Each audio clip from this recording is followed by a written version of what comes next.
अल्हम्दुलिल्लाहिल हन्नानिल mannan अल्लज़ी खलक़ल इंसान व अल्लमहुल बयान वस्सलातु वस्सलामु अला रसूलिही सय्यिदिल इंसी वल जान व अला आलिही व अस्हाबिही ज़विल खैरि वल इहसान अम्मा बअद फ़अऊज़ु बिल्लाहि मिनश शैतानिर रजीम बिस्मिल्लाहिर रहमानिर रहीम वमा हुवा अलल गैबि बिज़नीन सदक़ल्लाहु मौलानल अज़ीम वबल्लगना रसूलुहुन नबियुल अमीनुल मतीनुल मुख्तारुल करीम व नहनु अला ज़ालिका मिनश शाहिदीन वश्शाकिरीन वल्हम्दुलिल्लाहि रब्बिल आलमीन। बारगाह रिसालत मुआब सल्लल्लाहु तआला अलैहि वसल्लम में दुरूद पाक का हदिया पेश करें। अल्लाहुम्मा सल्लि अला सय्यिदिना व मौलाना मुहम्मदिन मअदनिल जूदि वल करम व आलिही व अस्हाबिहिल किराम व इब्निहिल करीम व बारिक व सल्लिम सलातन दाइमतन सरमदन अबदा। अज़ीज़ान गिरामी वक़ार, आज की महफिल पाक में उन्वान सुखन है इल्म ग़ैब मुस्तफ़ा सल्लल्लाहु तआला अलैहि वसल्लम। वो रसूल गिरामी वक़ार सल्लल्लाहु तआला अलैहि वसल्लम के इल्म के समंदर के इंतहा को कौन नाप सके। देने वाला खुदा है, लेने वाला रसूल है। अल्लाह के बहुत सारे राज़ों में से एक राज इल्म ग़ैब मुस्तफ़ा भी है। रसूल करीम सल्लल्लाहु तआला अलैहि वसल्लम को कितना इल्म अता हुआ, कितना ग़ैब जानते थे, ये उम्मत का बहस का मौजू नहीं है। बस हमें इतना ही यकीन रख लेना चाहिए जो बरेली के इमाम ने हमें यूँ सिखाया है कि सरे अर्श पर है तेरी गुज़र, दिल फर्श पर है तेरी नज़र। या रसूल अल्लाह, सरे अर्श पर है तेरी गुज़र, दिल फर्श पर है तेरी नज़र। मलकूत व मुल्क में नहीं कोई शय वो जो तुझ पे आया नहीं। हुज़ूर अकरम सल्लल्लाहु तआला अलैहि वसल्लम के दरबार में आपकी निगाहे असर में कौन सी ऐसी चीज़ है जो मख्फी है, जो छुपी हुई है। और कोई गैब क्या तुमसे निहा हो भला। निहा कहते हैं छुपी हुई चीज़ को, पोशीदा। और कोई गैब क्या तुमसे निहा हो भला, जब ना खुदा ही छुपा तुम पे करोड़ों दुरूद। रसूल गिरामी वक़ार सल्लल्लाहु तआला अलैहि वसल्लम को अल्लाह ताला ने जो मौजज़े अता किए, उन मौजज़ात में से एक अजीम मौजज़ा आपका इल्म गैब भी है। मुझे यहाँ पर इस मौजू पर गुफ्तगू इसलिए भी करनी है कि ज़माने के गुज़रते गुज़रते कुछ इस्लाम में ऐसे ख़यालात भी पनपने लगे जिन्होंने हुज़ूर पाक सल्लल्लाहु अलैहि वसल्लम के इल्म गैब का सिरे से इनकार कर दिया। और बाज़ जमातें तो वो हैं जो गैब को मानती हैं लेकिन वो नापती हैं, इतना था और इतना नहीं था। ये सब बिदआत हैं, ये सब नई ईजाद की हुई चीज़ें हैं। फ़िरक़े में नई तालीमात आई कि रसूल पाक सल्लल्लाहु तआला अलैहि वसल्लम को इतना गैब था, उतना गैब था। पहली बात तो ये है कि उनके इल्म को जज कौन करे जो उनसे बड़ा आलिम हो। क्या कोई उम्मती अपने रसूल के इल्म को नाप सकता है? अब यहाँ से मैं आपको कुरानी आयात और अहादीस की रोशनी में और अक़वाल सलफ़ सालिहीन की रोशनी में अर्ज़ करना चाहूँगा, उम्मत के साबिक़ा उलमा से लेकर सहाबा तक का अक़ीदा क्या रहा है हुज़ूर पाक सल्लल्लाहु अलैहि वसल्लम के इल्म गैब को लेकर। और आज अगर ये हमारे ज़माने में फितने का बाइस बन गया, आपस में झगड़े और निज़ा और जंगो जदाल का बाइस बन गया, तो ये समझने की ज़रूरत है कि ये मसला निकला कहाँ से है। जबकि सहाबा में इस बात पर किसी का इख्तिलाफ नहीं था कि हुज़ूर को इल्म गैब था कि नहीं था। इस पर कोई डिस्कशन आप हदीस की किताबों में नहीं दिखा सकते कि सहाबा आपस में झगड़ते थे कि हुज़ूर को इस बात का गैब था कि नहीं था, कभी नहीं। बल्कि सहाबा तो सहाबा हैं, उस ज़माने के जो मुशरिकीन थे, जो काफिर थे, उनका भी अकीदा था कि जो नबी होता है वो गैब की खबरें देता है। उनका भी अकीदा था। बात तो यही है, कई लोग आकर के हुजूर पाक सल्लल्लाहु तआला अलैहि वसल्लम से गैब की खबरें पूछते थे। अगर आप अल्लाह के नबी हैं तो फलां चीज़ बता दीजिए, अगर आप अल्लाह के नबी हैं तो फलां चीज़ बता दीजिए। तो उनका हुजूर के पास आकर के इस तरह सवाल करना ये इस बात की दलील है कि काफिरों का भी अकीदा था कि नबी गैब की खबरें जानता है।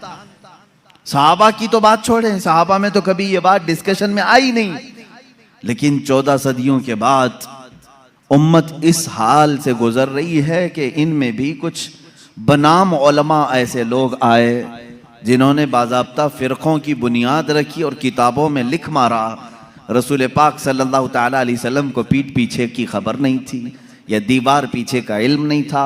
ये वो बातें हैं जो 1400 साल के बाद बाज़ मौलवी कहलाने वाले हजरात ने लिख दिया या गढ़ लिया और उम्मत को इसी बात पर परेशान कर दिया, जमातें पैदा हो गई।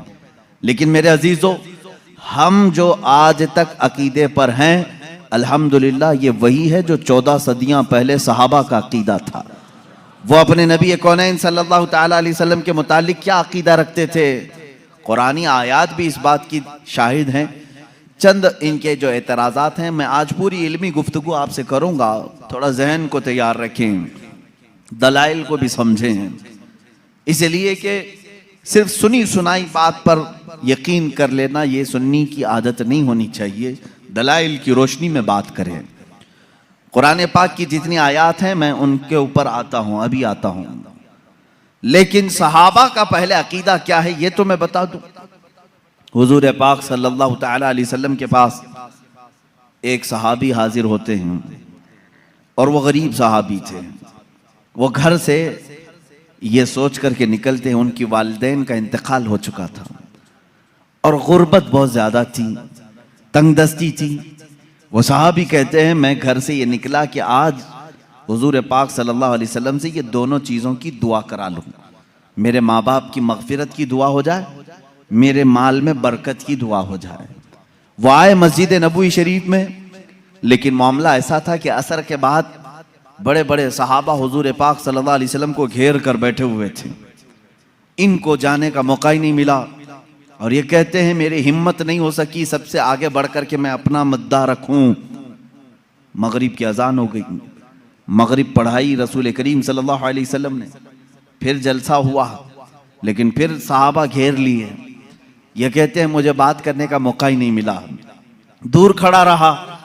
इशा हो गई, अल्लाह के हबीब सल्लल्लाहु ताला अलैहि वसल्लम इशा के बाद अपने हुजरे की तरफ रवाना हो गए, अपने घर की तरफ रवाना हो गए।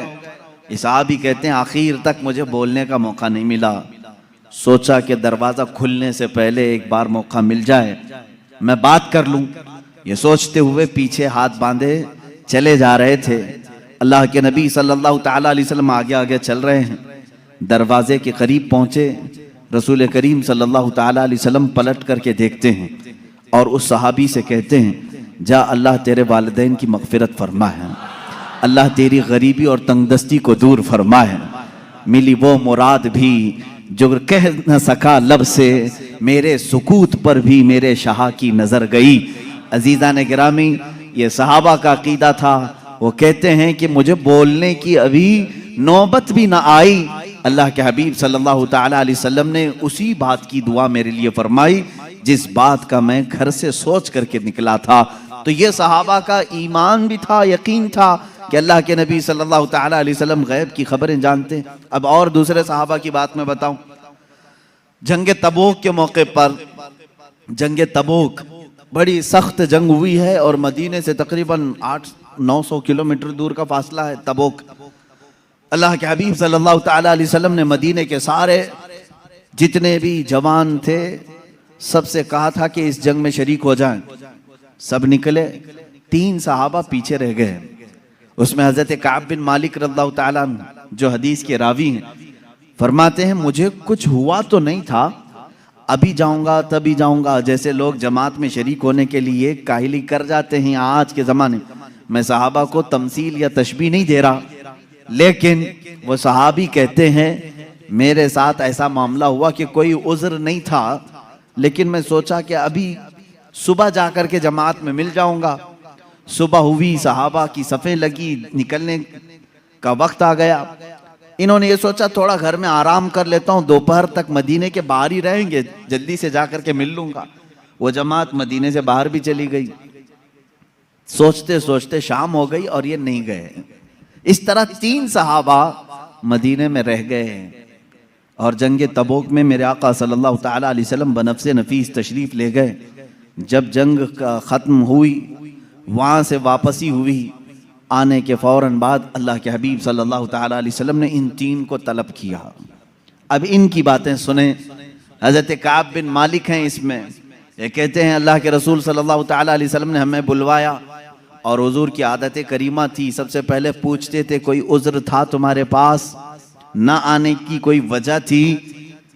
अब इस सहाबी की बात सुने, कहते मैं चाहता तो कुछ ना कुछ बात गढ़ लेता कि घर का काम काज आ गया था, बच्चे बीमार थे, जायदाद का मसला था, कुछ तो कह देता। हज़रत कैब कहते हैं, ये अल्फाज हैं उनके, मैं कुछ बहाना कर ले जाता, लेकिन उसके पास क्या बहाना करूं जो दिलों की हालात भी जानता है, जो दिलों की भी खबर रखता है। वो कहते हैं सहाबी रसूल कि मैं कह दिया कि अल्लाह के नबी आप बेहतर जानते हैं, उज़्र तो कुछ नहीं था, सुस्ती और काहिली ने मुझे दूर रखा। तीनों का यही मामला था। बहरहाल ये मामला अलग है, किसी दूसरे वक्त अर्ज करूं, ये लंबी हदीस है। हुजूर पाक सल्लल्लाहु ताला अलैहि वसल्लम ने उन तीनों सहाबा का बायकाट किया 40 दिन तक। फिर कुरान की आयत नाजिल हुई, उनकी तौबा कबूल हुई, फिर उनको माफ किया गया। लेकिन मुझे इससे बयान यही करना था, सहाबा का अकीदा ये है, वो ये कहते हैं हम चाहते तो बहाना कर लेते, लेकिन उनके पास क्या बहाना करें जो दिलों की भी जानते हैं। इसका मतलब ये है कि ये सहाबा उसका उस तरह का अकीदा नहीं रखते थे जो आज के मुल्ला कहते हैं कि पीठ पीछे की खबर नहीं थी, दीवार के पीछे की खबर नहीं थी। वो सहाबी कहते मेरे दिल के हालात वो जानते थे, इसलिए मैं बहाना नहीं कर सका। अजीज़ा ने गिराम वक़ार, एक दो नहीं कई बातें इस बात की शाहिद हैं और दलील हैं। अल्लाह के हबीब सल्लल्लाहु ताला अलैहि वसल्लम ने गैब की खबरें दी हैं। अब मुझे ये बताएं, नबी जो लफ्ज़ है ये किसी भी दुनिया की डिक्शनरी में जाकर उठाओ, अरबिक लफ्ज़ है ये, नबी अरबिक वर्ड है, इसका तर्जुमा कहीं से भी जाकर के आप देखें, नबी का माना होता है गैब की खबर देने वाला, गैब की खबर देने वाला। इसका डेफिनेशन ही ये है, अगर वो गैब की खबरें ना दे तो फिर नबी कैसा, वो लफ्ज ही उसके ऊपर सूट नहीं करेगा अगर वो गैब की खबर नहीं जानते हों। गैब की खबर से मुराद क्या है मेरे अजीजों? जो जाहिर है हम इसको कहते हैं जाहिरी खबर, और गैब में बहुत सारी चीजें आती हैं, जमीनों का इल्म, आसमानों का इल्म, तुम्हारे नसब का इल्म, तुम्हारे दिलों के अंदर छुपे हुए राजों का इल्म, तुम्हारे घरों में मौजूद खबरों का इल्म, बहुत सारी चीजें आती हैं, ये सब गैब में आती हैं। अब हजरत ईसा अलैहिस्सलाम के मुतालिक कुरान कह रहा है, व उब्रिउल अकमह वल अबरस व उहिल मौता बिइज़्निल्लाह व उनब्बिउकुम बिमा ताकुलून व मा तदखिरून फी बुयूतिकुम। हजरत ईसा अलैहिस्सलाम कहते हैं कि मैं तुम्हें वो सब चीजों की बात बता दूंगा, खबर दे दूंगा जो कुछ तुम अपने घरों में बैठकर खाते हो और जो कुछ तुम जमा करते हो। ये कौन कह रहा है? ईसा अलैहिस्सलाम। उनकी जुबान में कुरान बयान कर रहा है। कुरान ये कह रहा है ईसा अलैहिस्सलाम उन तमाम चीजों की खबर देते थे जो लोग अपने घरों में खाते हैं, जो लोग अपने घरों में जमा करते हैं। जब बनी इसराइल के नबी ईसा अलैहिस्सलाम घरों में मौजूद खानों की खबर दे सकते हैं, सैयदुल अंबिया सल्लल्लाहु ताला अलैहि वसल्लम पूरी उम्मत की खबर नहीं रख सकते?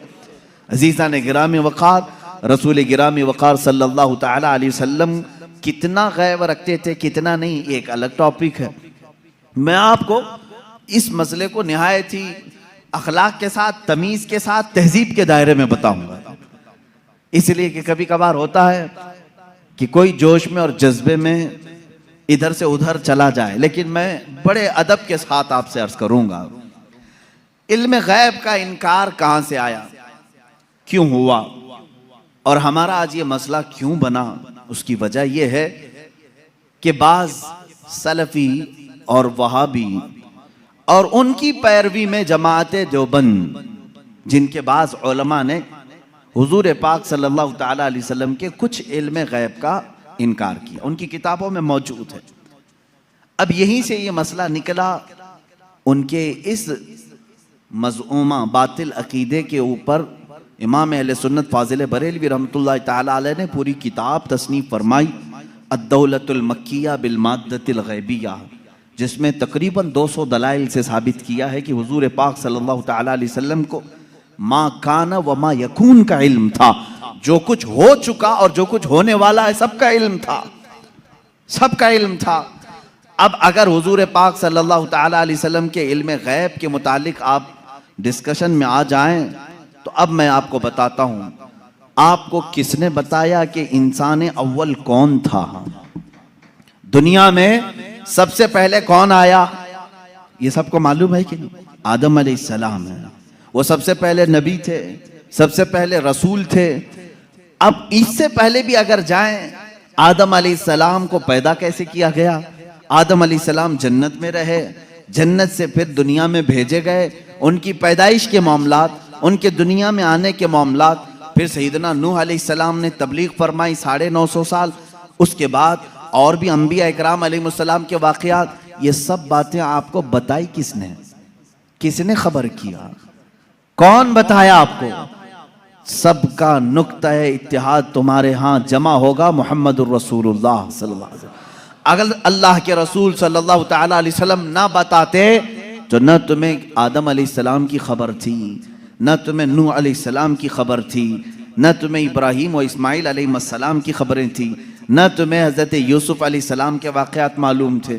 कुरान जो कुछ भी बयान हुआ है वो मुस्तफ़ा की ज़ुबान से तो बयान हुआ है, मेरे आका सल्लल्लाहु तआला अलैहि वसल्लम के ज़ुबान से बयान हुआ है। तो मेरे अजीज़ों, जो हो चुका हुजूर उसका भी इल्म रखते हैं, जो हो चुका मेरे आका सल्लल्लाहु तआला अलैहि वसल्लम उसका भी इल्म रखते हैं, उसकी खबर रखते हैं। अब बाद में होने वाला ये भी आपको मालूम है, हर मुसलमान का अकीदा है क़यामत आने वाली है या नहीं? अगर इनकार करोगे तो इस्लाम से निकल जाओगे। क़यामत कैसे आएगी इसका पूरा नक्शा भी मालूम है, कैसे आएगी आपने उलमा से सुना होगा, किताबों में पढ़ा होगा।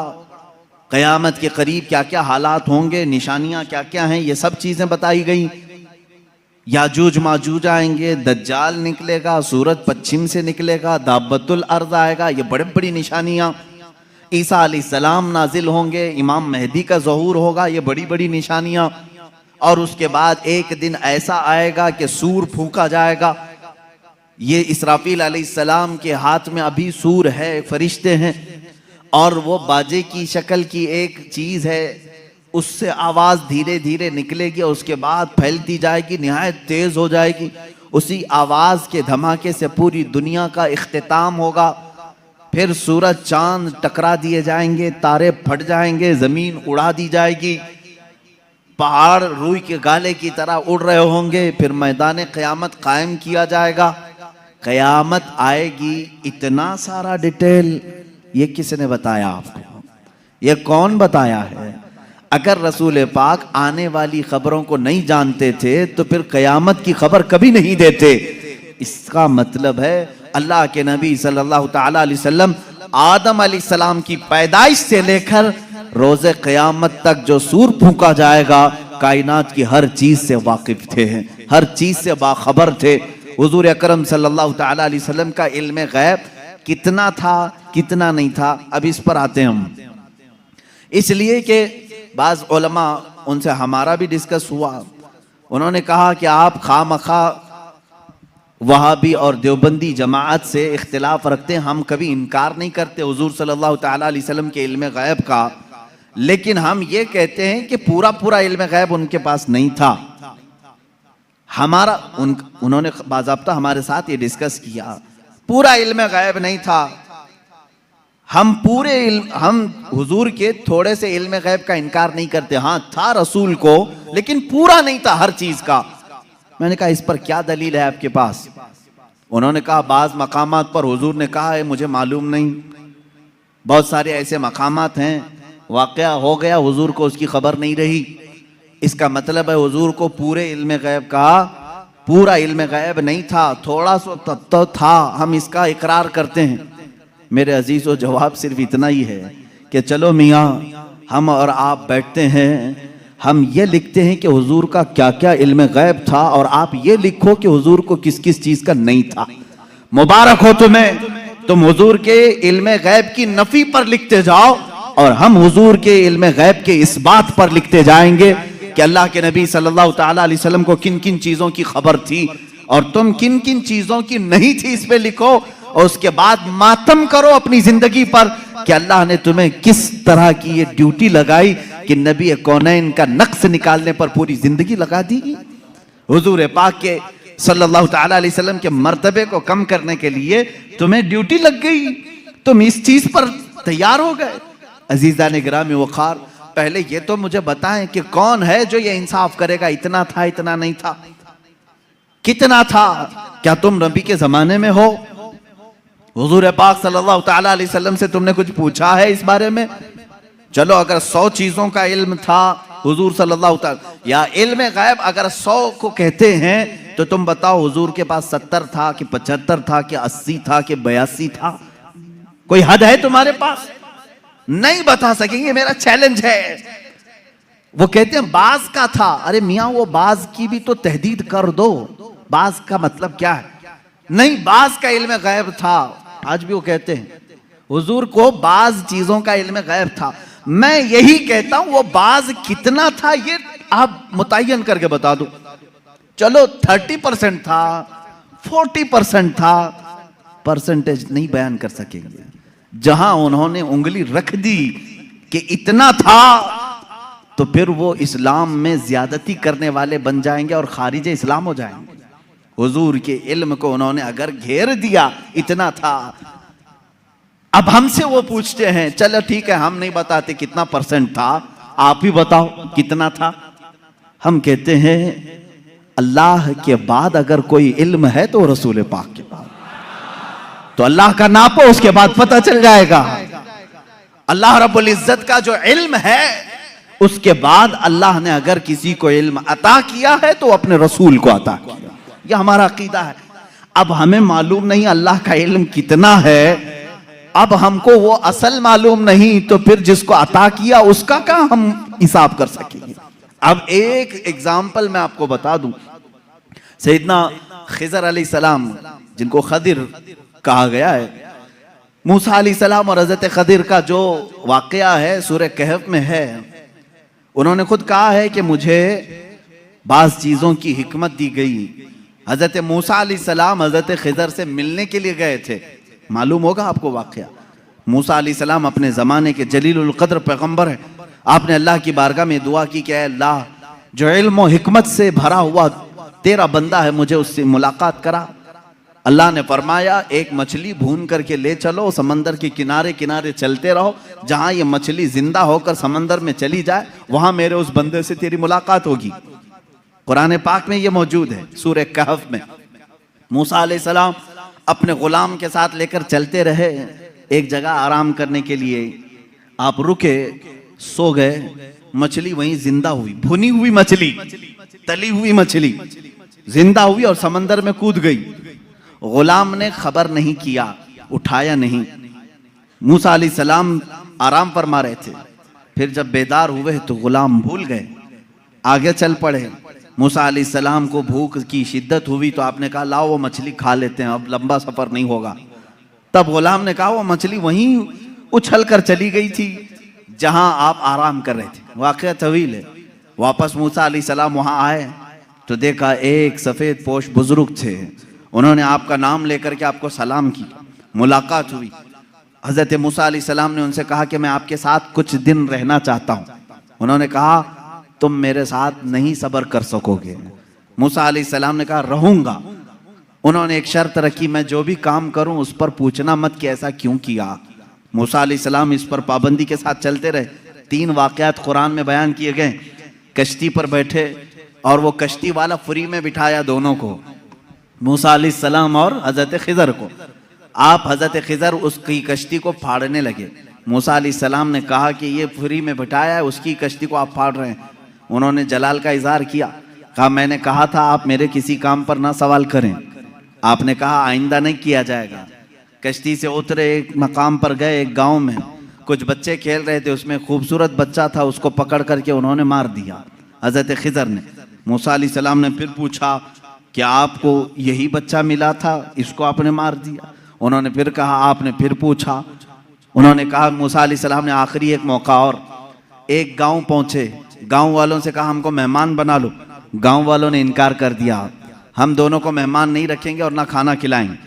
वो वहां से निकले, उस गांव की एक दीवार गिर रही थी। मूसा अलैहिस्सलाम से हजरत खिज़र ने कहा चलो दोनों मिलकर के दीवार को सीधी करते हैं। मूसा अलैहिस्सलाम ने कहा एक तो गांव वालों ने खाना भी नहीं खिलाया, मेहमान भी नहीं बनाया, इनकी दीवार को हम क्यों सही करें, और आपने ऐसा क्यों किया। हजरत खिज़र ने कहा अब यहाँ से तुम्हारा और हमारे जुदाई का रास्ता, हादा फिराक़ु बैनी व बैनक सउनब्बिउक बितअवील मा लम तस्तति अलैहि सबरा। कुरान कहता है अब खिज़र अलैहिस्सलाम ने कहा जिस पर आपको सबर नहीं हुआ उनमें से हर एक की मैं हिकमत बताता हूँ, इसके पीछे छुपा हुआ गैब का इल्म क्या था। ये कौन कह रहा है, सैयदना खिज़र अलैहिस्सलाम। इसके पीछे छुपे हुए राज क्या थे। वो कश्ती जिसमें हम बैठे थे, मैंने इसलिए फाड़ा कि किनारे एक बादशाह जालिम जो अच्छी कश्तियों को देख करके गसब कर लेता था, लूट लेता था, मैंने उस पर एहसान करके थोड़ा सा ऐब लगा दिया ताकि इस मजदूर की कश्ती को बादशाह हड़प ना ले, गसब ना कर ले। ये इसके अंदर छुपा हुआ गैब था, गैब का इल्म था। मूसा अलैहिस्सलाम को दूसरे वाक़ये की खबर उन्होंने दी। वो बच्चे के मुतालिक मुझे अल्लाह की तरफ से ये इल्म था कि वो बड़ा होकर के अपने माँ बाप को भी मारेगा और कातिल बल्कि वो काफिर बना डालेगा, इसलिए मैंने उसको मार दिया ताकि इसके वालिदैन महफूज रहें, ईमान की हालत में रहें। तीसरे, उस दीवार को हमने जो सही किया वो दर हकीकत 2 यतीमों की थी, उनके बाप ने उस दीवार के पीछे खजाना दफन किया है, अगर ये गिर जाती तो गांव वाले हड़प ले जाते। मैंने उन यतीमों की हिफाजत के लिए दीवार को सही किया। ये 3 गैब की खबरें बताते हैं हजरत खिज़र। उसके बाद जो बात है खिज़र, सैयदना खिज़र, इनके मुतालिक खुद इख्तिलाफ है कि ये नबी थे कि वली थे, नबी थे कि वली थे। बाज़ उलमा ने कहा बनी इसराइल के नबी थे, बाज़ उलमा ने कहा नहीं वो अपने वक्त के वली थे। बहरहाल अल्लाह ने उनको इल्म हिकमत अता किया था। अब आओ मैं आपको बताता हूँ कितना दिया था। अब यही बात चल रही ना, कितना दिया था, इतना कि उतना। हजरत मूसा अलैहिस्सलाम ने हजरत खिज़र से पूछा कि आपको कितना इल्म गैब मिला। वो समंदर के सफर पर थे, समंदर को तो जानते हैं आप, इसका किनारा कौन देखा है, इधर शुरू हुआ कि उधर खत्म हुआ मालूम ही नहीं पड़ता। समंदर तो वहां तक दिखता है जहां तक आसमान लगा हुआ दिखता है। समंदरों को आपने देखा होगा तो मालूम है, हमने सफर भी किया है, कोई किनारा समंदर का दिखता नहीं जल्दी। हजरत खिज़र उस वक्त कश्ती में बैठे हुए हैं मूसा अलैहिस्सलाम के साथ। एक चिड़िया उड़ती हुई आई, बैठी, उसने चोंच मारा और समंदर से कतरा पानी पी और उड़कर चली गई। हजरत खिज़र कहते हैं इल्मे इलाही की मिसाल समंदर की तरह है, और चिड़िया ने जितना कतरा पानी उसमें से पिया उतना भी मुझे नहीं मिला है। ये कौन कह रहा है, सैयदना खिज़र, बनी इसराइल के नबी, जिनके गैब की खबरें मूसा अलैहिस्सलाम को बताई गई, उतना इल्म था उनके पास जो चिड़िया समंदर के कतरे में, समंदर में से जितना पी ले। मेरे अजीजों, अब यहाँ से कितना और इतना का अंदाज़ा वही कर सकेगा जो इल्म इलाही को नापा होगा। अल्लाह का इल्म कितना है। अब यहाँ रसूल करीम सल्लल्लाहु ताला अलैहि वसल्लम के दरबार में आते हैं। अगर आप सवाल करते हैं कितना था कितना नहीं था, तो ये मसला हम डायरेक्ट अल्लाह से क्यों ना पूछ लें। ऐ मौला, अता करने वाला तू है, लेने वाला तेरा रसूल है, तू ही बता दे कितना इल्म था। कुरान के पाक की आयत आप 4 पारे में पढ़ें, 5वें पारे में पढ़ें।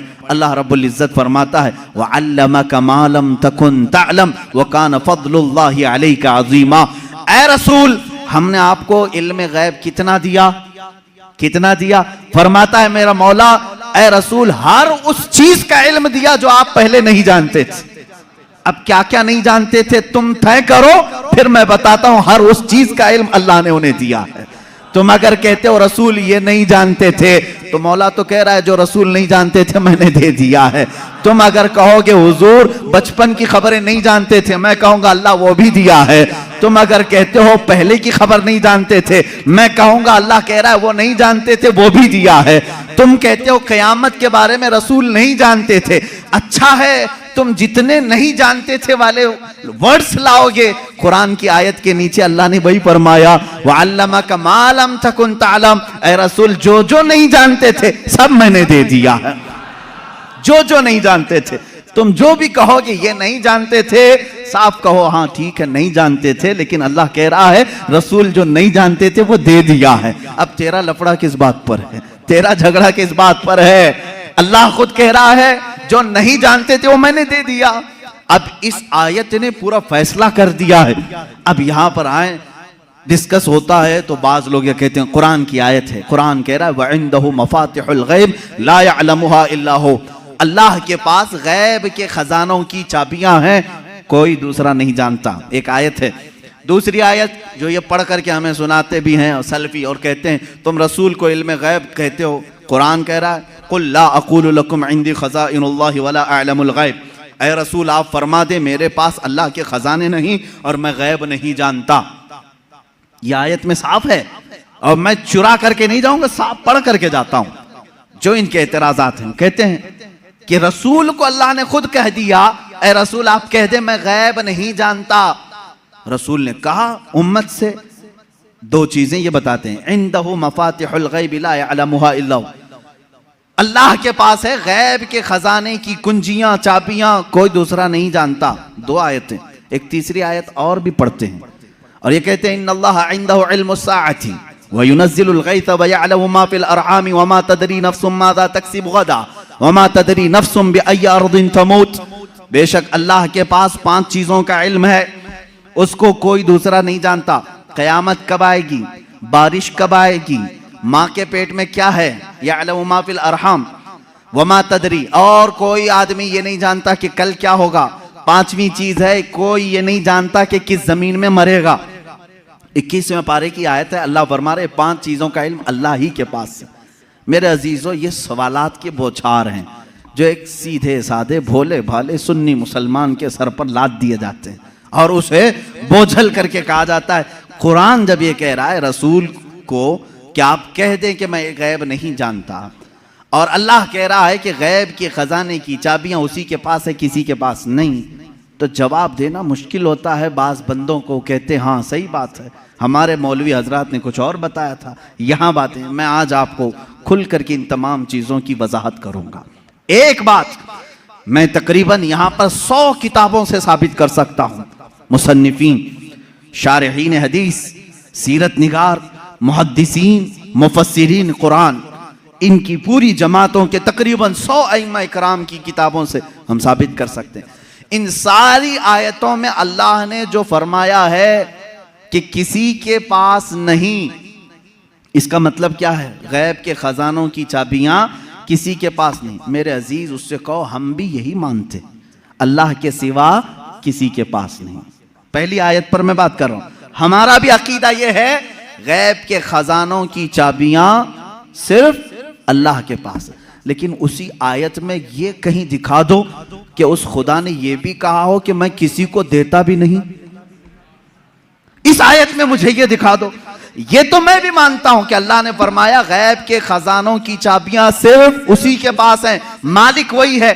लेकिन क्या उसने इस आयत में यह भी कहा कि मैं ये किसी को देता ही नहीं? ये मुझे बता दो। कहीं कहा अल्लाह ने मैं किसी को देता ही नहीं? लेकिन मैं तुम्हें बताता हूं अल्लाह दूसरी जगह फरमा रहा है वमा कान अल्लाहु लियुत्लिअकुम अलल गैब वलाकिन्नल्लाह यज्तबी मिन रुसुलिही मन यशा। अल्लाह रब्बुल इज्जत के पास इल्म गैब के खजाने हैं, कोई दूसरा इसका मालिक नहीं। हाँ अल्लाह फरमाता है वलाकिन्नल्लाह, लेकिन अल्लाह अपने बंदों में से जिसे चाहता है गैब के खजाने देता है। एक तरफ तो रब ताला फरमा रहे हैं, अब समझ में आई बात। दूसरी आयत ये नहीं पढ़ते, ये चुरा के जाते हैं। मैंने ये जो एतराज करते हैं वो भी आयत पढ़ी और जवाब में जो आयत पढ़नी चाहिए थी वो भी मैंने पढ़ी। अल्लाह ने फरमाया बिल्कुल सच है, हमारा अकीदा भी यही है, गैब के खजानों की चाबियों का मालिक सिर्फ अल्लाह है। लेकिन उसने कहीं कुरान में ये नहीं कहा कि मैं ये चाबियां किसी को नहीं देता, कहीं कहा अल्लाह ताला ने, बल्कि रसूल से पूछते हैं। मेरे आका सल्लल्लाहु ताला अलैहि वसल्लम खुद फरमाते हैं, हदीस पाक है, सही हदीस है, उअतीतु मफातीह खज़ाइनिल अर्द। मेराज की रात आपको अल्लाह ने क्या क्या दिया?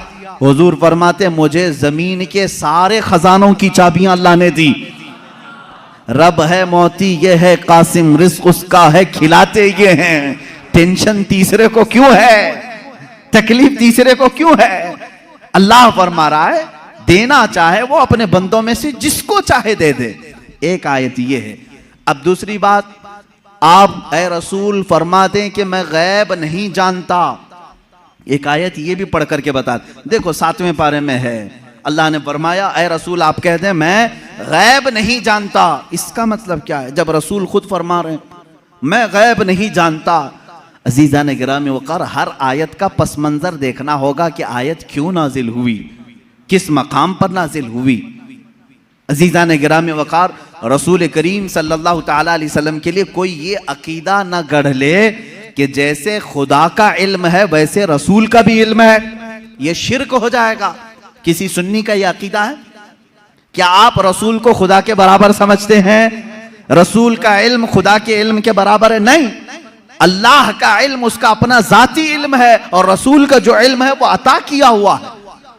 खुदा को किसी ने अता किया, लेकिन रसूल को अल्लाह ने अता किया है। अब यहां पर अल्लाह ने जो रसूल से फरमाया ऐ रसूल आप कहते मैं गैब नहीं जानता, इसका मतलब वैसा गैब जो अल्लाह का है वो मैं नहीं जानता, हाँ वो सब जानता हूं जो अल्लाह ने मुझे दिया है।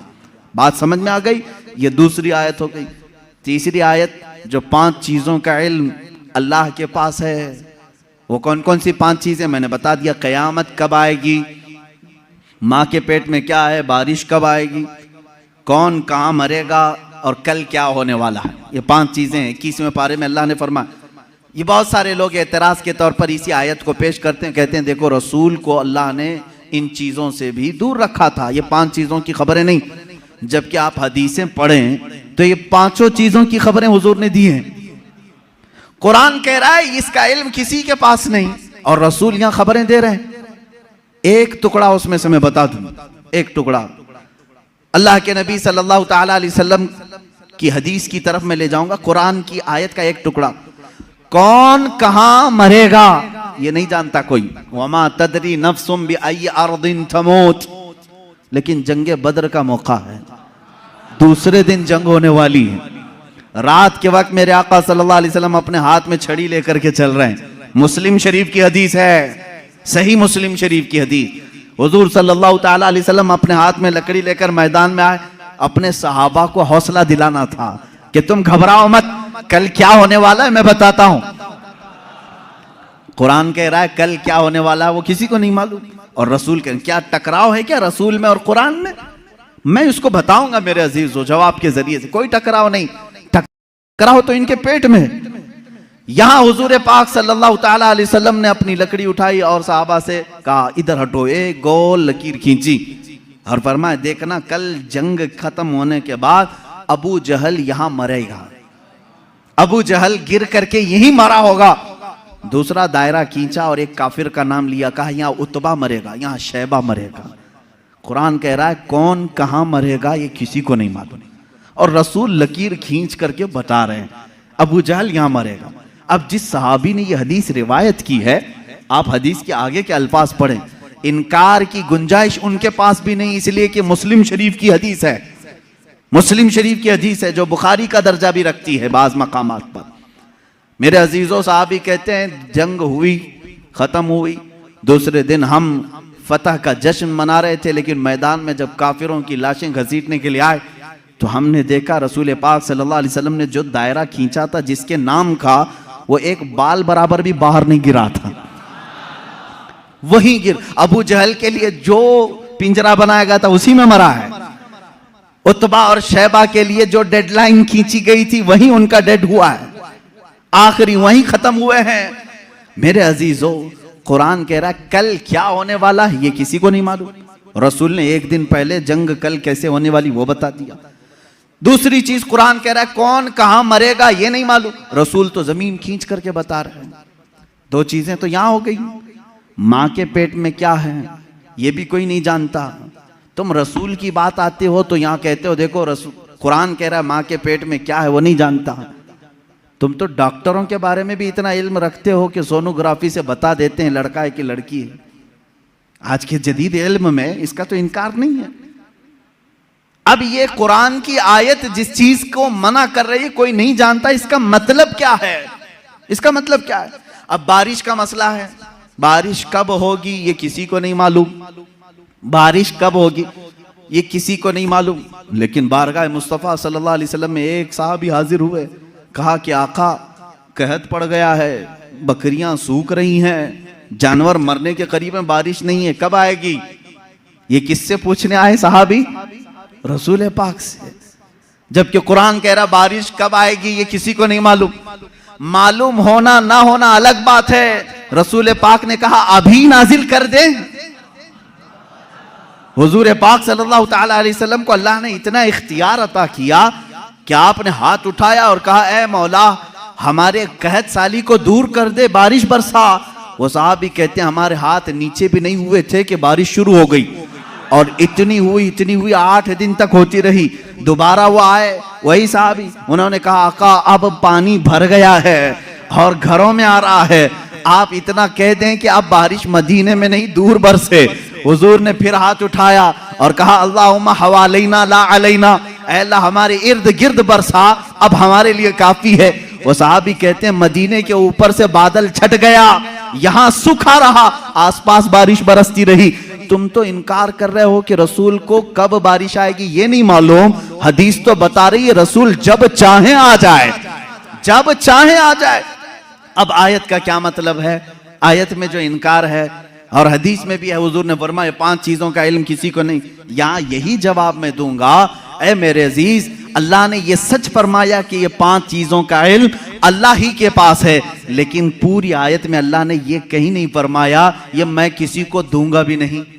अल्लाह ने फरमाया ये 5 चीजों का इल्म मैं किसी को देता भी नहीं, बल्कि अल्लाह जिसे चाहे इन 5 चीजों से खबरदार करे। जब आम बंदों को अल्लाह इन 5 चीजों से खबर कर सकता है तो अपने गैब बताने वाले रसूल को क्या ये 5 चीजों का इल्म नहीं दिया जाएगा? बेशक मेरे आका सल्लल्लाहु ताला अलैहि वसल्लम को खबरें थी। अब आओ अहादीस की रोशनी में कौन कौन सी चीजें सहाबा ने महसूस की हैं। जंगे बद्र के कैदी जो थे, वो जो कैद हुए थे 70 लोग थे, उनके बारे में मशवरा हो रहा था। बहुत सारी चीजें हैं गैब की खबरों में, मशवरा हो रहा था कि क्या किया जाए। बाज ने कहा इनको मार डालें, जला दें, बहुत इन्होंने सताया है मुसलमानों को। लेकिन हजरत अबू बकर सिद्दीक रज़ियल्लाहु ताला अन्हु के मशवरे पर अमल हुआ। उन्होंने कहा इनसे फिदिया लेकर के छोड़ दिया जाए। हुजूर पाक सल्लल्लाहु ताला अलैहि वसल्लम हर एक कैदी को बारी बारी बुला रहे थे कि तुम्हारे पास जो है वो ले आओ, माल दो और आजाद हो जाओ, क्योंकि उन्होंने तलवार उठाई थी। तलवार उठाने का ये जुर्म है, अब आजाद हो। दूसरी कौमें तो छोड़ती नहीं, तलवार उठाने वाले को मार दिया जाता है या जेल में डाला जाता है। ये मेरे आका का रहम था कि फिदिया दे करके उन्हें छोड़ा जा रहा था, इसलिए कि ये बाद में फिर दायरा इस्लाम में आएंगे, छोड़ा जा रहा था। उन्हीं कैदियों में हुजूर के चचा अब्बास भी थे। वो ईमान लाए हुए नहीं थे, काफिरों की तरफ से लड़ने के लिए आए थे। अब्बास वो भी कैदियों में थे, चचा हैं। हुजूर सल्लल्लाहु ताला अलैहि वसल्लम के पास पहुंचे, कहा ए चचा आप तो उनके दुश्मनों के साथ आए थे, फिदिया दो और आजाद हो जाओ। कहा मेरे पास कुछ भी नहीं है, मेरे पास कुछ भी नहीं है, माल कुछ भी नहीं है। हुजूर पाक सल्लल्लाहु ताला अलैहि वसल्लम ने क्या फरमाया जानते हैं? कहते हैं चचा जब मक्का से निकले थे अपनी बीवी उम्मुल फजल को एक गठरी आपने सिक्कों की दी थी, फलां जगह छुपाने के लिए कहा था, वो गठरी मंगवाएं और फिदिया दें और आजाद हो जाएं। अल्लाह अकबर। हज़रत अब्बास कहते हैं ये राज था मेरा और मेरी बीवी का, ये मोहम्मद अरबी सल्लल्लाहु अलैहि वसल्लम जंग के मैदान में बता रहे हैं।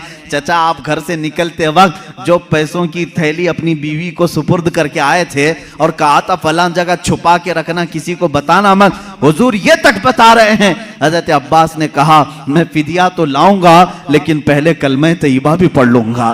दायरा इस्लाम में आई हज़रत अब्बास रज़ियल्लाहु ताला अन्हु हुजूर सल्लल्लाहु ताला अलैहि वसल्लम पर ईमान लाए। मेरे अजीजों उनका तो ये अकीदा था कि रसूल हमारे घरों में छुपी हुई चीजों को भी जानते। जंगे बद्र में आए हुए और भी जंगे बद्र ही से मुतालिक बड़ी नफीस बात है, हदीस है। जंगे बद्र में जो कुफार और मुशरिकीन आए थे, इसमें कई गैब छुपे हुए हैं, कई गैब जिनकी खबरें हुजूर सल्लल्लाहु अलैहि वसल्लम ने दी। खत्म हुई, इसमें काफिरों को भारी नुकसान हुआ था, बड़ा नुकसान हुआ था। ये तो मालूम है कि सिर्फ 14 सहाबा की वफात हुई, शहादत हुई, बाकी 70 उनके मारे गए, 70 कैदी बनाए गए, पूरा माल वो छोड़ के भागे थे।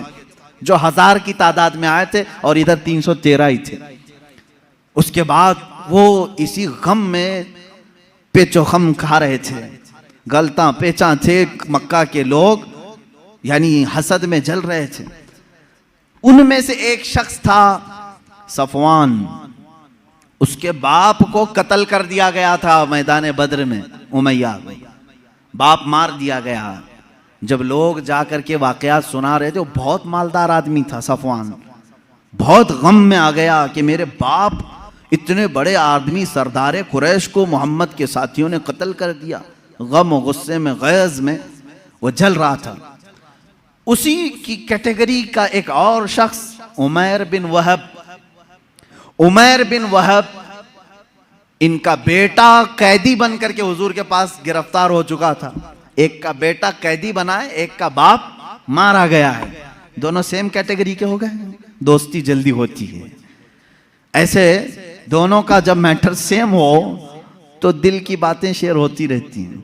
उमैर बिन वहब सफवान बिन उमैया के पास आए, हतीम काबा के अंदर, खाना काबा के हतीम के अंदर बैठे। उमैर बिन वहब ने कहा मेरे पास तो कुछ है नहीं, माल और दौलत, लोगों के कर्जे बड़े हुए हैं और हर कोई कर्जा मांगने आता है। ऐसे में मेरे बेटे को मोहम्मद ने कैद कर लिया है, क्या करूं? सफवान ने देखा सेम मैटर मेरा भी है, मुझे भी बदला लेना है, इसका भी है, एक काम करते हैं। उसने ऑफर दिया, कहा ए उमैर तेरे सारे कर्जे चुका दूंगा, प्लस इनाम दूंगा और मेरी तरफ से तलवार दूंगा, बस तू मोहम्मद का कत्ल करके आ। सल्लल्लाहु तआला अलैहि वसल्लम दोनों खुफिया मीटिंग करते हैं खाने काबा की हतीम में बैठकर, और उसके बाद सफवान ने अपनी तलवार को जहर में बुझाकर आग में तपा करके कि किसी को थोड़ा जख्म भी दे दिया जाए तो वो मर जाए, इतनी जहरीली तलवार उमैर बिन वहब के हाथ में थी। उमैर बिन वहब को शैतान कुरैश कहते थे कि सबको भड़काने वाला, जंगे बदर में लाने वाला। उमैर बिन वहब ये जहरीली तलवार लेकर मदीने आए। मदीने जिस वक्त ये पहुंचा, यहाँ हालात कैसे थे?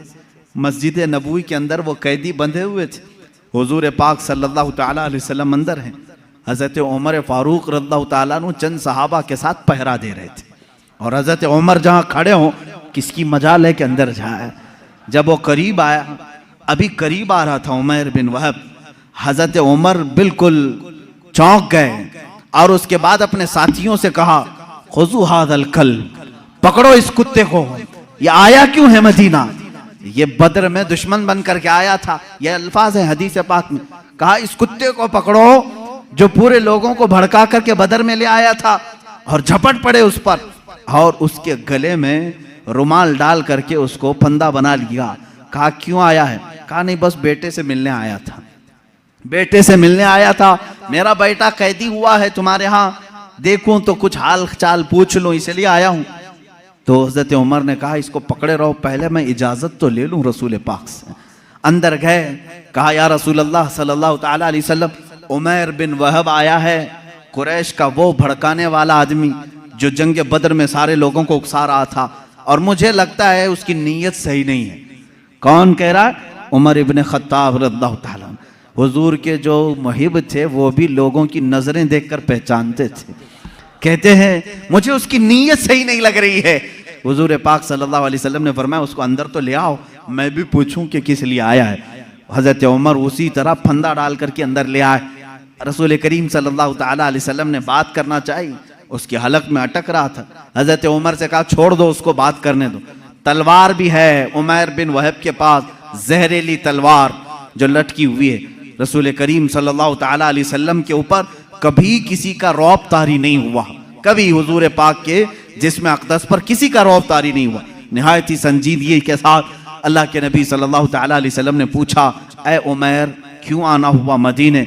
उसने कहा बेटे की खैर खैरियत के लिए आया हूँ, मेरा बेटा कैदी बन करके आपके यहाँ आया है। हुजूर ने फरमाया नहीं, ये मकसद नहीं होगा तेरा, ये मकसद तो नहीं होगा, सच सच बता।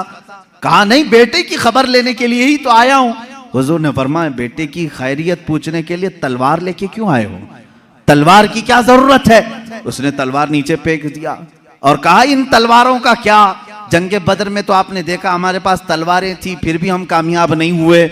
इन तलवारों का क्या लेना? वो बातें बना रहा था, जैसे सामने वाले को यूं समझा हो कि नहीं जानता है। वो तलवार नीचे रख करके कह रहा है, तलवार से क्या होना जाना है, कुछ तो नहीं होगा। हुजूर पाक सल्लल्लाहु ताला अलैहि वसल्लम जलाल में कहा, उमैर बिन वहब चुप हो जाओ, वो बात बताओ जो मक्का के हतीम में बैठकर सफवान के साथ तुम करके आए हो। हतीम काबा के अंदर बैठ करके तुमने जो सफवान के साथ डीलिंग की है, मुआहिदा किया, वो बात बताओ।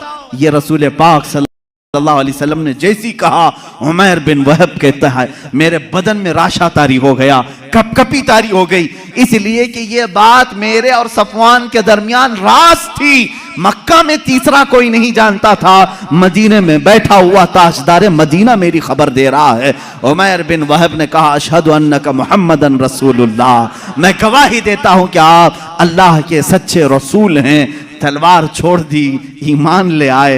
हजरत उमर ने गले से गले लगा लिया और उसके बाद बाहर आकर के कहते हैं सहाबा से, ऐ लोगों, पहले मुझे ये शख्स खिंजीर से ज्यादा नापसंद था, लेकिन ईमान लाया है, अब मुझे मेरे अजीज बेटे से ज्यादा महबूब है। ये ईमान की अलामत भी है। अल्लाह के नबी सल्लल्लाहु ताला अलैहि वसल्लम ने वो खबर दी जो हकीम काबा में बैठ करके वो राजो नियाज से बातें कर रहे थे। इसलिए मेरे अजीजों, जब आप अपने घर में तन्हाई में बैठ करके याद करें, इस यकीन के साथ याद करो कि मेरा नबी सुन रहा है, मेरे आका को इसकी खबर है। अब रही बात, वो जिंदगी में जानते थे, बादे वफात भी जानते हैं। ये भी दलील हमारे पास। पहले हम जिंदगी ही की बात कर लें, जाहिरी जिंदगी की। अल्लाह के नबी सल्लल्लाहु ताला अलैहि वसल्लम के साथ एक बार नहीं कई मरतबा ये मामला आता है। जंगे मौता या जॉर्डन की सरजमीन पर, उर्दुन जिसको अरबी में उर्दुन कहते हैं, इंग्लिश में जॉर्डन, जंगे मौता ये बड़ी खतरनाक जंग हुई है सहाबा के साथ। उसमें रसूल करीम सल्लल्लाहु ताला अलैहि वसल्लम शरीक नहीं थे, मदीना तैयबा में थे चंद सहाबा के साथ। इसमें सहाबा गए, हजरत जाफर तैयार रज़ियल्लाहु ताला सिपह सालार बन करके गए थे। हजरत जाफर तैयार हुजूर सल्लल्लाहु ताला अलैहि वसल्लम के चचेरे भाई हैं, हजरत मौला अली करमल्लाहु वजहुल करीम के सगे भाई हैं जाफर बिन अबी तालिब। ये सिपह सालार बन करके गए, वहां पर बाजिंतीनी लोगों से सख्त तरीन मुकाबला था। मदीने में मेरे आका सल्लल्लाहु ताला अलैहि वसल्लम बैठे हुए, जंगे मौता हो रही है। आज आप जाकर के कैलकुलेट करके देख लेना, मदीने से जॉर्डन का फासला कितना है, काफी ज्यादा होगा। वो एक अलग कंट्री है, आज ये सऊदी अरब अलग कंट्री है। दोपहर का वक्त है, अल्लाह के नबी सल्लल्लाहु ताला अलैहि वसल्लम मस्जिद में बैठे हैं, सहाबा सामने हैं। हुजूर अकरम सल्लल्लाहु ताला अलैहि वसल्लम अचानक आपकी आंखों में आंसू का कतरा है। आपने फरमाया, जंगे मौता में जाफर तैयार के हाथ में अलम था, लेकिन वो शहीद कर दिए गए, शहीद कर दिए गए। फिर फरमाया, अब अलम अब्दुल्ला बिन रवाहा के हाथ में है। हुजूर सल्लल्लाहु ताला अलैहि वसल्लम यहाँ सहाबा को बता रहे हैं। थोड़ी देर के बाद हुजूर ने फरमाया, अब्दुल्ला भी शहीद कर दिए गए। एक और सहाबी का नाम लिया। फिर उसके बाद हुजूर सल्लल्लाहु ताला अलैहि वसल्लम ने फरमाया, ए मेरे सहाबा, अब अलम उसके हाथ में है जिसको सैफुल्लाह कहा जाता है, यानी अल्लाह की तलवार के हाथ में अब झंडा आया है। कौन है? खालिद बिन वलीद के हाथ में है। अल्लाह रब्बुल इज्जत खालिद बिन वलीद के हाथ में फतह रखा है।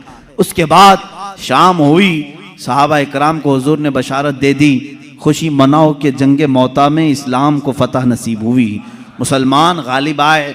ये जंग ख़त्म होने के तकरीबन 1 महीने के बाद सहाबा वापस आए, और जब जंग की फतह की खबर मदीने में फैलती थी तो लोग खुशियों से इस्तकबाल के लिए बाहर जाते थे, लेकिन यहाँ मदीने में पहले से खुशियाँ हो चुकी थी।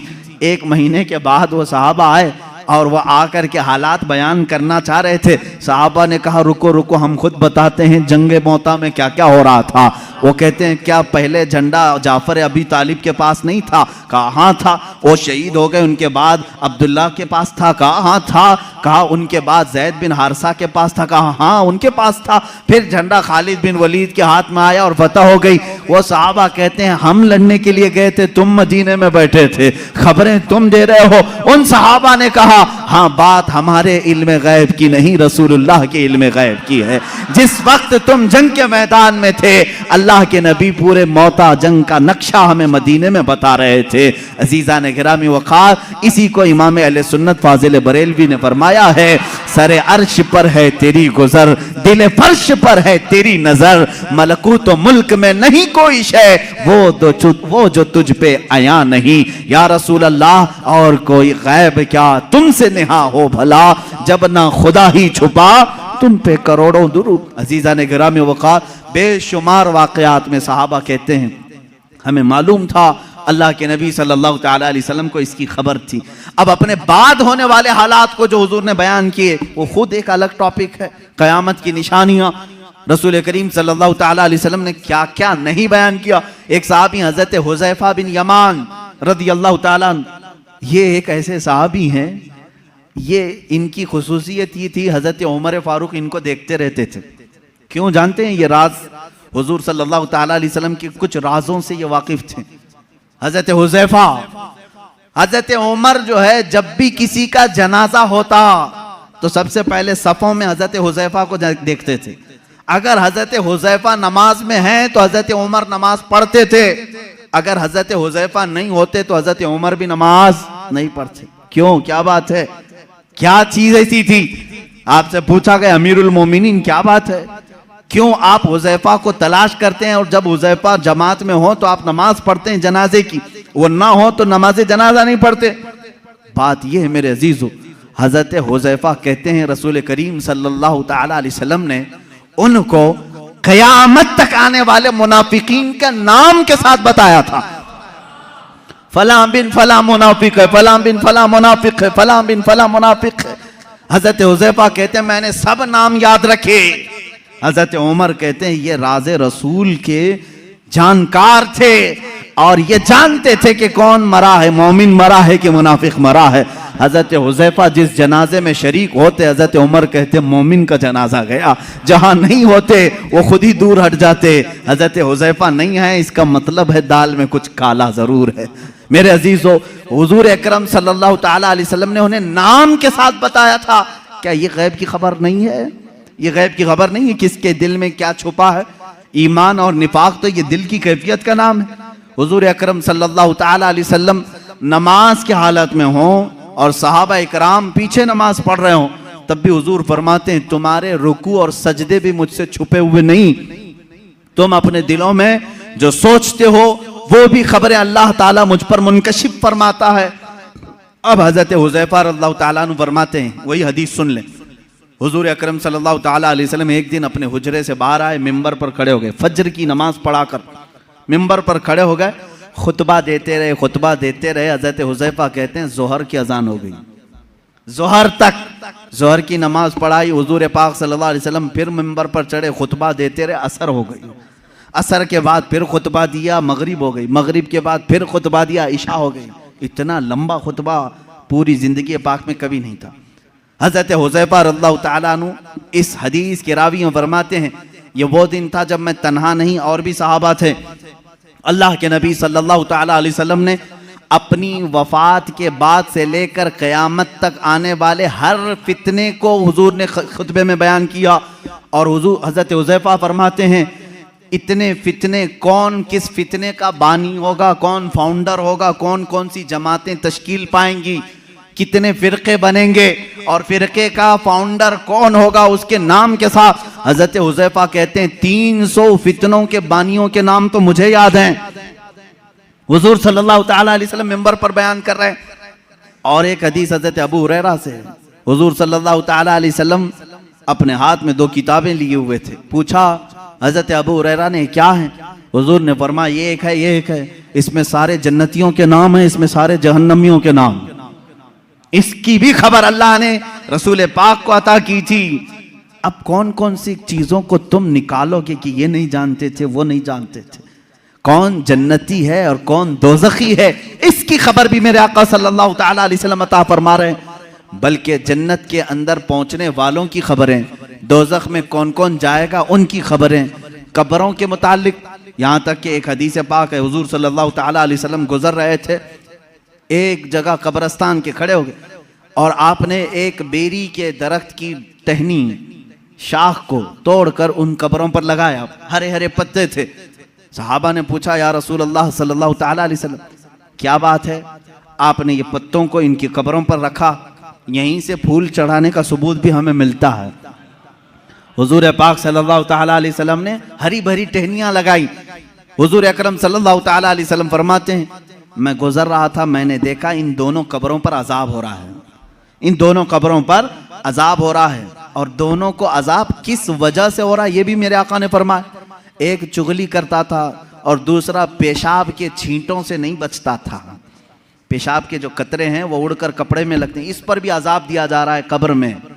हुजूर अकरम सल्लल्लाहु ताला, इसीलिए किसी भी मोमिन को ये ज़ेब नहीं देता कि वो खड़े होकर के पेशाब करे और छींटे अपने बदन पर उछाले। ये मुसलमान को ज़ेब नहीं देता, वरना वो कब्र में अजाब में गिरफ्तार होगा। पेशाब के छींटों से अपने आप को बचाओ, इससे बीमारियां भी आती हैं, निसियान की बीमारी। जो पेशाब के छींटों से अपने आप को नहीं बचाता उसको भूलने की बीमारी लग जाती है, बार बार भूलेगा, हाफिजा कमजोर होगा, और प्लस अजाब अलग। हुजूर अकरम सल्लल्लाहु ताला अलैहि वसल्लम फरमाते हैं, दोनों कब्रों पर मैंने टहनियां इसलिए रखी कि हर हरा पत्ता अल्लाह की तस्बीह बयान करता है। जब तक वो ताज़ा होते हैं अल्लाह की तस्बीह बोलते हैं पत्ते, और इनकी तस्बीह पढ़ने से उनके कब्र के अजाब में तखफीफ हो जाती है, अजाब उनका हल्का हो जाता है। अब समझ गए आप, कब्र पर टहनियां लगाने का सबूत इसी हदीस पाक से है। फूल भी ताज़े हम इसलिए डालते हैं कि वो तस्बीह पढ़ें और कब्र वाले को उसका फ़ायदा हो। हाँ, औलिया कामिलीन के मज़ारात पर इसलिए कि उनके दर्जात में बुलंदी हो, अजाब में तखफीफ गुनहगारों के लिए, और जो नेकोकार हैं उनके दर्जात में बुलंदी के लिए।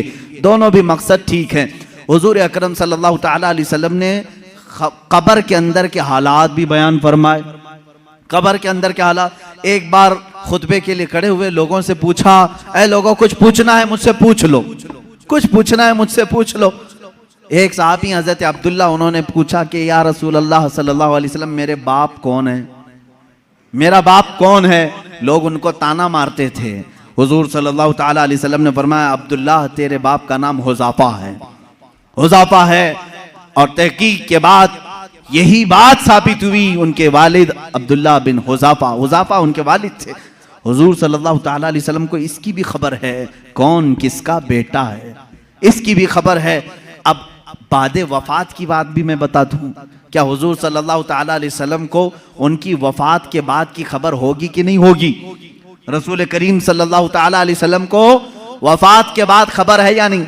हयात बादल ममात, ये मेरा खुद अलग एक उन्वान रहेगा, हयातुन नबी। लेकिन हुजूर की वफात के बाद वो अपनी उम्मत को जानते हैं कि नहीं जानते? अजीज़ान गिरामी, एक सहाबी कहते हैं हुजूर सल्लल्लाहु ताला अलैहि वसल्लम से, उन्होंने अर्ज किया, आका मैं आपसे करीब होने के लिए क्या करूं? हुजूर सल्लल्लाहु ताला अलैहि वसल्लम की वफात के बाद की बात पूछ रहे हूं। हुजूर ने फरमाया, तुम कसरत से दुरूद पढ़ो, कसरत से दुरूद पढ़ो। उन्होंने पूछा, हर उस सहाबी ने अच्छा किया जो पूछा। इस जमाने में वो फतवा भी दिया जा सकता है। उन्होंने पूछा, या रसूल अल्लाह सल्लल्लाहु अलैहि वसल्लम, क्या आपकी वफात के बाद, मौत के बाद मेरा पड़ा हुआ आप तक पहुंचेगा? यही तो सवाल है दूसरों का। और उन्होंने सुन्नियों का बोझ भी हल्का किया, कोई शक में ना रहे। हुजूर पाक सल्लल्लाहु अलैहि वसल्लम ने जवाब में भी इतना ही नहीं फरमाया पहुंचेगा, बल्कि यूं फरमाया सहाबी को, वो और लोग हैं जिनके मरने के बाद हड्डियां गल जाती हैं, जिस्म सड़ जाता है। इन्नल्लाह हर्रम अलल अर्दि अन तअकुला जसादल अंबिया फनबियुल्लाहि हय्युन युरज़क़। अल्लाह के नबी फरमाते हैं, हदीस है, बेशक अल्लाह ने जमीन को हराम कर दिया है, वो नबियों के जिस्मों को खा नहीं सकती। अल्लाह के नबी जिंदा होते हैं और रिस्क भी दिए जाते हैं, उनको रिस्क दिया जाता है। तुम जो दुरूद पढ़ते हो सिर्फ पहुंचता नहीं, मेरे आका फरमाते हैं, जिसने दुरूद पढ़ा मैं उसे भी जानता हूं, उसके बाप को भी जानता हूं। पढ़ो दुरूद मुबारक। अल्लाहुम्मा सल्लि अला सय्यिदिना मुहम्मद व अला आलिहि व अस्हाबिहि व बारक व सल्लम अबदा। रसूल करीम सल्लल्लाहु ताला अलैहि वसल्लम फरमाते हैं, मैं उसको भी जानता हूं, उसके बाप को भी जानता हूं।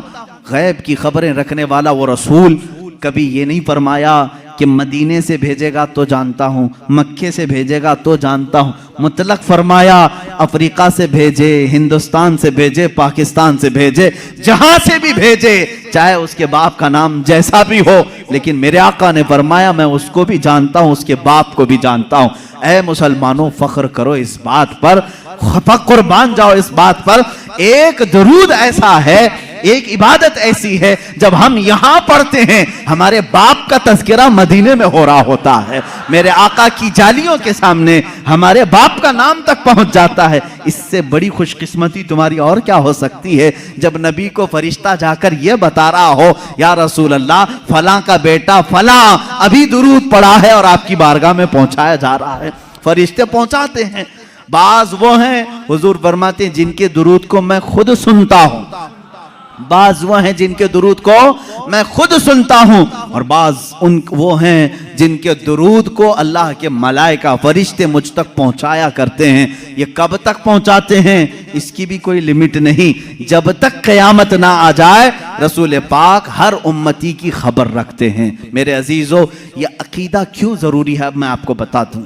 जालिमों ने, अंग्रेजों ने, यहूदियों ने, उनके अंदर एक जमात है मुस्तशरिक, जिसको ओरिएंटलाइज्म कहा जाता है। ये मुस्तशरिक हैं, ये इस्लाम को पढ़ते हैं, होते यहूदी हैं, ईसाई हैं, मशनरी के लोग इस्लाम को पढ़ते हैं, कुरान पढ़ते हैं, हदीस पढ़ते हैं, आलिम भी बन जाते हैं, और फिर हमारी यूनिवर्सिटीज़ में पढ़ाते भी हैं, और लोगों के दरमियान इस्लाम की बातें करते हैं, लेकिन कुछ न कुछ इसमें से एतराज़ निकाल करके मुसलमानों के अकीदे में कशमकश लाना चाहते हैं, वसवसे डालना चाहते हैं। ऐसे हर ज़माने में रहे, आज भी।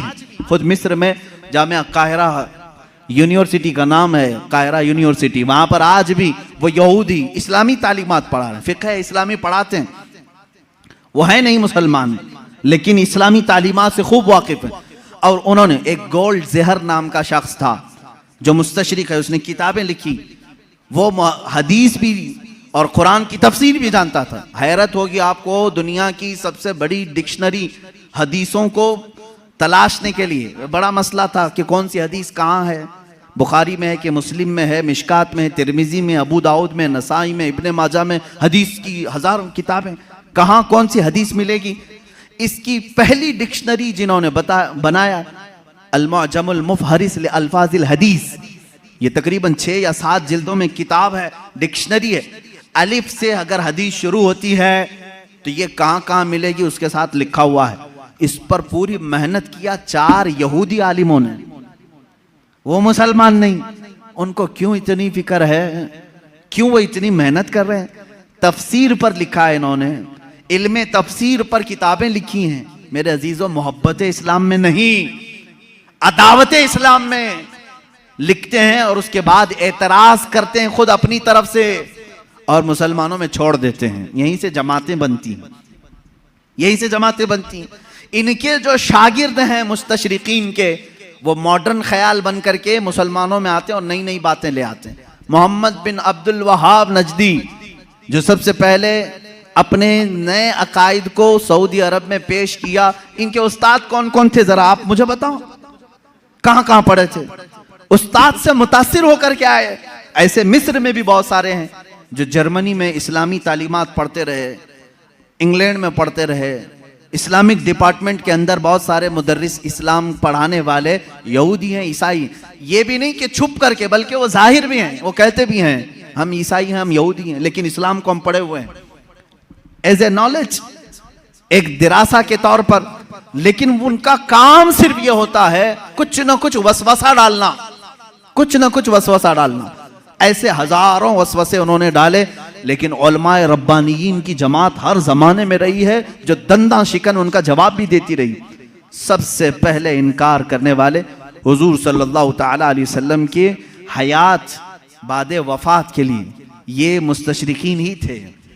इन्होंने शोशा डाल दिया था कि नबी मर कर खत्म हो चुके हैं, अब उनका कोई असर बाकी नहीं, इन्फ्लुएंस नहीं रहेगा।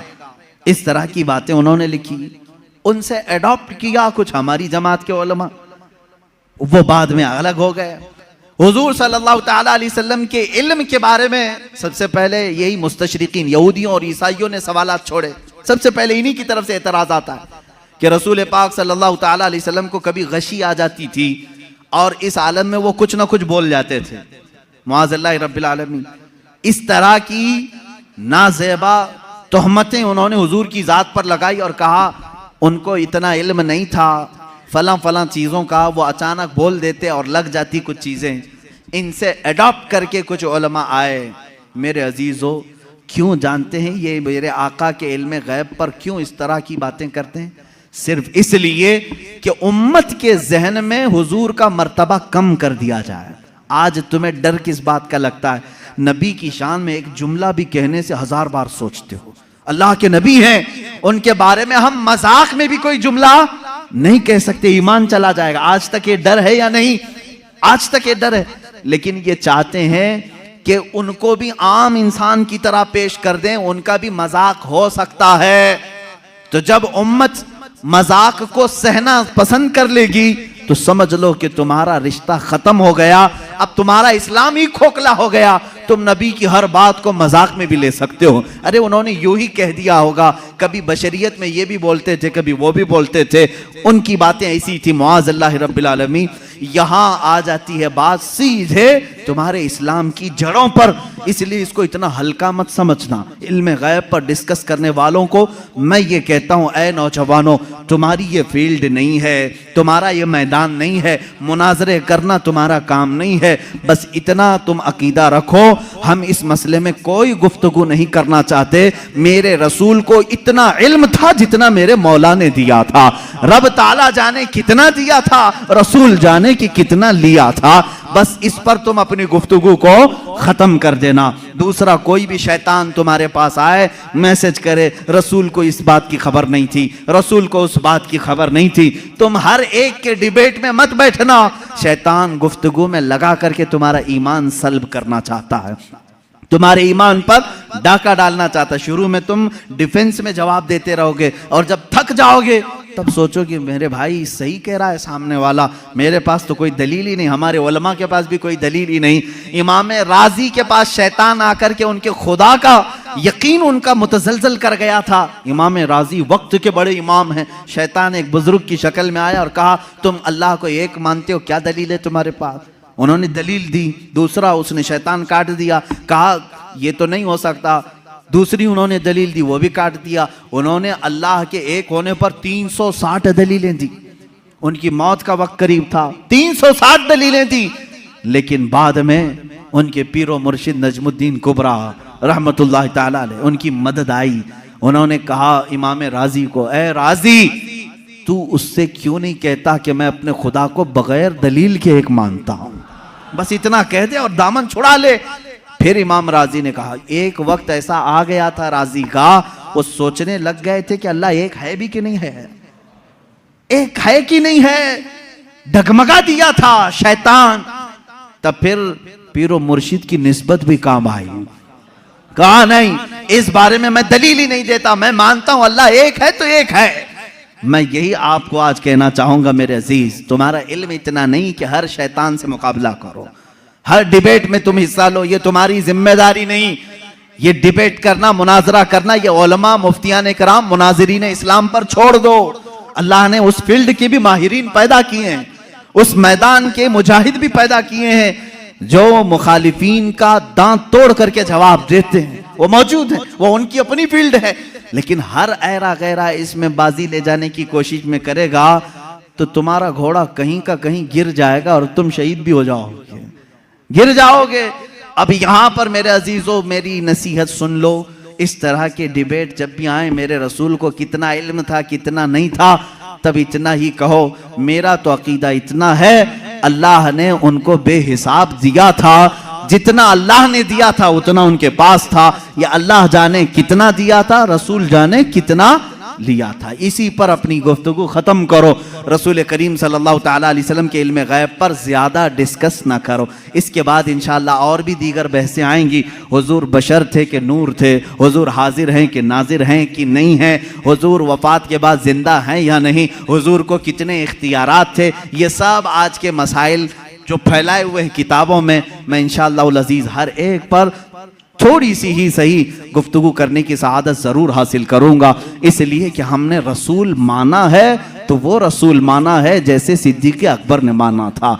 हम वो रसूल मानते हैं, इसलिए कि हज़रत सिद्दीक़ अकबर का ईमान तो देखो। अबू जहल आया एक बार, कहने लगा अबू बकर तुम्हें मालूम है यही ईमान होना चाहिए आपका भी। अबू बकर सिद्दीक आ रहे थे कहीं बाहर से, अबू जहल पकड़ा, कहा अबू बकर एक सवाल का जवाब दे दो। कहा क्या है? कहा एक शख्स कह रहा है कि कल की रात वो मस्जिद हरम से बैतुल मुकद्दस तक गया था, एक ही रात में गया था और उसके बाद फिर वापस लौट करके भी आया। पॉसिबल है? ऐसा मुमकिन है? ये मेराज का दूसरा दिन था, हजरत अबू बकर को अभी मालूम भी नहीं था, वो गए भी नहीं थे हुजूर के पास। पहले ही अबू जहल मिला खबर देने के लिए, तो हजरत अबू बकर ने कहा ऐसा कैसा मुमकिन है एक रात में कोई मस्जिद हरम से मस्जिद अक्सा तक जाए? पॉसिबल नहीं है, मुमकिन नहीं, क्योंकि मक्का से फिलिस्तीन का सफर जो है उस जमाने में 1.5 महीने का था, एक रात में कोई कैसे जाके आएगा? अब वो कहका मार के हंसने लगा, ठट्टा मार करके हंसने लगा, उसे यही तो पॉइंट चाहिए था। अबू जहल ने कहा अबू बकर इतनी बात नहीं, वो इससे भी आगे की भी बातें कह रहा है, तुम्हारा क्या ख्याल है? हजरत अबू बकर चौंक गए, बता तो सही कौन कह रहा है, कौन है ये जो दावा कर रहा है? अबू जहल ने कहा वही मोहम्मद जिसके पीछे तुम घूमते हो सल्लल्लाहु अलैहि वसल्लम। हजरत अबू बकर जलाल में आए, कहा है अबू जहल अगर उन्होंने कहा है इससे बड़ी बात भी तब भी मैं ईमान लाता हूं। हर चीज पॉसिबल है, हर चीज मुमकिन है। अगर उन्होंने कहा कि मस्जिद हरम से मस्जिद अक्सा तक वो एक रात में जाकर के आए, तो तू मुझसे इतनी बात पूछ रहा है कि हो सकता है कि नहीं हो सकता? अगर रसूल कह दे कि एक आन में मैं 7 आसमान पर जाकर आया, तब भी मैं तस्लीम करूंगा। यह हजरत अबू बकर पहले ही बताए, उसके बाद बारगाह मुस्तफ़ा में आए हुजूर सल्लल्लाहु ताला अलैहि वसल्लम के बाद। अभी हुजूर सहाबा को अपने सफर की दास्तान सुना रहे थे। हजरत अबू बकर किससे सुन के आए थे? अबू जहल से। लेकिन कुर्बान जाओ मेरे मौला को, मेरे मौला ने उन्हें जो अता किया। हजरत अबू बकर जैसे ही आए हुजूर ने मुस्कुरा करके कहा ए अबू बकर, जिब्राइल आए थे अल्लाह की तरफ से, तुम्हारे लिए एक लक़ब लेकर के आए हैं। कहा या रसूल अल्लाह क्या है? कहते अल्लाह ने आज से अबू बकर को सिद्दीक कहा है। सिद्दीक उसको कहते हैं जो सच्चाई की तस्दीक करता है, जो हर सच्ची बात को एक्सेप्ट करता है। हजरत अबू बकर अभी हुजूर से सुने नहीं, दुश्मन से सुने हैं, तब वो इकरार कर रहे हैं ए जालिमो, तुमने मुहद्दिसीन से सुना है, औलिया कामिलीन से सुना है, सहाबा ताबईन से सुना है कि रसूल क्या क्या जानते थे, फिर भी इनकार कर रहे हो। हजरत अबू बकर ने अबू जहल से सुन करके भी इनकार नहीं किया। अल्हम्दुलिल्लाह हम सिद्दीकी ईमान रखते हैं कि हमने अपने औलिया कामिलीन की जुबान से सुना कि रसूल मा काना व मा यकून की खबर रखते हैं। हमारा अकीदा भी यही है कि रसूल मा काना व मा यकून की खबर रखते हैं। वह अव्वलीन के भी आका हैं, वह आखिरीन के भी आका हैं। वही है यासीन, वही है ताहा, वही है फुरकान, वही है अव्वल, वही है आखिर। मेरे आका की जात पर ये सारी चीजें मुंतहा हैं। अल्लाह रब्बुल इज्जत हमें अहले सुन्नत व जमाअत के सच्चे मजहब पर कायम व दायम रखे। मौला ताला हमें इसी अकीदे के साथ इस दुनिया से रुखसत फरमाए। ऐ मौला हमारा जनाजा अहले सुन्नत व जमाअत पर उठा। जब रसूल करीम सल्लल्लाहु अलैहि वसल्लम की बारगाह में पहुंचे तो हमें शर्मिंदा और जलील और रुस्वा होने से महफूज फरमा। व आखिरु दावाना अनिल हम्दुलिल्लाहि रब्बिल आलमीन।